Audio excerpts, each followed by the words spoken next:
नमस्कार, मैं हूं भूपेन साहू। आप देख रहे हैं प्रखर टीवी।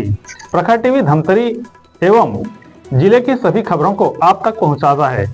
तो इस वक्त की क्या खास खबर है, आइए जानते हैं। शांति कॉलोनी स्थित श्री अभिनंदन स्वामी जिनालय परिसर में शुक्रवार की दोपहर धार्मिक उल्लास व भक्तिमय वातावरण के बीच आस्था के केंद्र दुर्लभ कल्प वृक्ष का पौधारोपण विधि विधान से संपन्न हुआ। यह मांगलिक कार्य पूज्य साधु संतों के पावन सानिध्य और सुरेश छाजेल के कुशल दिशा निर्देश में पूरा किया गया।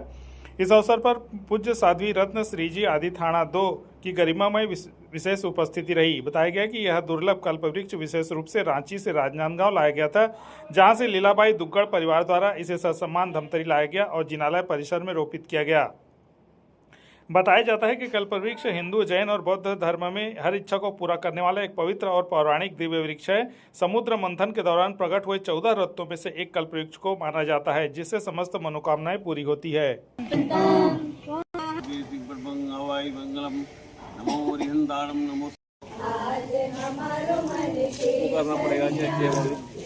आगे ना ठीक है। जो चीज मांग रहे हो ना, वो चीज कभी मिलेगी नहीं आपको।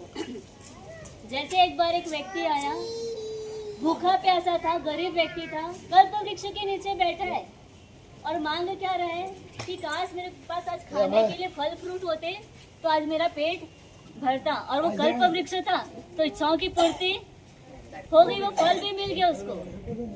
अब बहुत समय के बाद मिला तो पेट भर के इतना खा लिया कि उसको नींद आने लगी। अब नींद आने लगी तो कल्प वृक्ष से मांगा, काश यहाँ पे अच्छा खाट लगा हुआ होता तो मैं यहाँ पे सो जाता। और कल्प वृक्ष था तो खाट भी मिल गया वहाँ पे और सो भी गया वो। अब इतनी गहरी नींद में सोया कि सपने में सोचा कि काश दासी होती यहाँ पे तो मेरा हाथ पैर भी दबाती होती।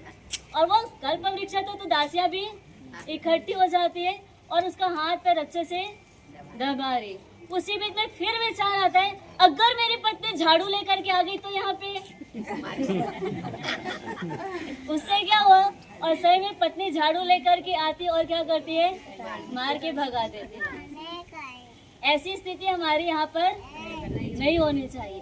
कल्प वृक्ष है, कल्प के आगे अगर संस्कृत में बोलते हैं सम उपसर्ग लगा दिया जाए तो क्या बनता है, संकल्प। ये कल्प वृक्ष के सामने अपने को क्या करना है, संकल्प करना है। क्या संकल्प करना है कि मेरी आत्मा की विशुद्धि दिन प्रतिदिन बढ़ते रहे।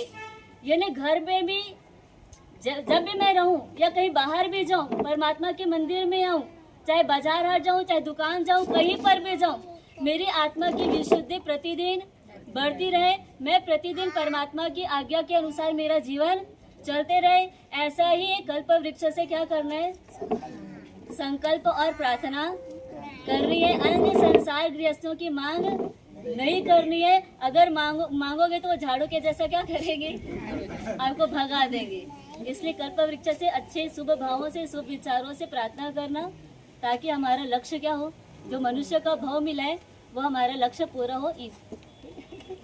ये पौधा रांची से राजनांदगांव आया और राजनांदगांव से धमतरी लाया। यहाँ पे जो दुग्गड़ परिवार है, अमरचंद पारसमल दुग्गड़ परिवार है, उनके यहाँ के लड़के अभिषेक, उनके कोई साड़ू है वहाँ राजनांदगांव में। उन्होंने इनसे पूछा कल्प वृक्ष का पेड़ आया है, आपके मंदिर में लगाएंगे तो पता करके बताओ। इन्होंने मेरे को पूछा, बोला लगा लेंगे शांति कॉलोनी जैन मंदिर में। तो ये पौधा आज वृक्षारोपण भैया ने मोहरत दे के विधि विधान से सुरेश छाजेल जी के और पूरे संघ समाज के साथ में याद, और हमारे गुरु महाराज भी यहाँ पे हैं, उनके सामने सब कार्यक्रम निपटा गया। तीसरा इनका सानिध्य से आज ये झाड़ यहाँ पे लग गया। कहाँ लगाया, किसकी महत्ता क्या है? ये इसको कल्प वृक्ष बोलते हैं, मनोवांछित चीजों को देने वाला, समझे ना। एक कल्प तरु बोलते हैं, हमारे जैन आगम में इसका वर्णन आता है। ये कल्प तरु, इसके नजदीक जो जाके जो इच्छा करता है खाली मन से, वो सारी मनोकामनाएं आप सब पूरा होना चालू हो जाता है। इसीलिए इसको कल्प तरु कहा है। कहाँ लगाया गया?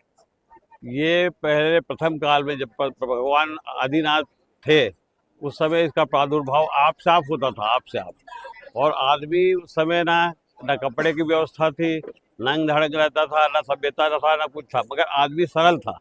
उस सरलता के कारण क्या था, आदमी उस झाड़ के नीचे बैठता था, खाने की इच्छा है, पूरा थाली भोजन आ जाता था। मगर कालांतर में जब आदमी का लोभ बढ़ गया, आवश्यकता से अधिक जब मांगने लगा, तो इसका प्रादुर्भाव समाप्त हो गया, ये विलुप्त हो गया। तो वर्तमान में ये कल्पतरु के नाम से हिंदुस्तान में मेरे ख्याल से 3 या 4 पौधा है, और ये 4 पौधा में तो मेरे ख्याल से तीसरा या चौथा नंबर है ना, यहाँ पे अभी तीसरा नंबर का पौधा लगा है। तो ये थी अब तक की खबरें। अन्य खबरों के लिए प्रखर टीवी के संग बने रहिए। बहुत जल्द मिलते हैं।